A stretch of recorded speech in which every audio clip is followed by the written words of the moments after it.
రేవంత్ రెడ్డి గారి పథకాలన్నీ సిరిగల భూముల చుట్టూ తిరుగుతాయి.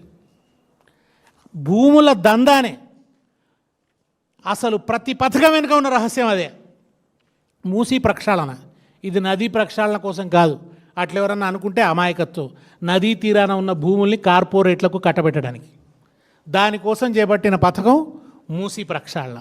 హైడ్రా, ఇది అస్సలు చెరువుల సంరక్షణ కోసం కాదు, అది ముసుగు మాత్రమే.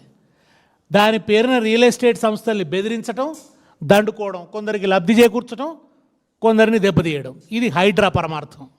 ఫ్యూచర్ సిటీ, ఇది ఫ్యూచర్ కోసం ఏమాత్రం కాదు, బినామీలకు భూముల్ని కట్టబెట్టడం కోసం. ఆ భూములకు కృత్రిమంగా ధరలు పెంచాలి, వాటిని బినామీలకు కట్టబెట్టాలి.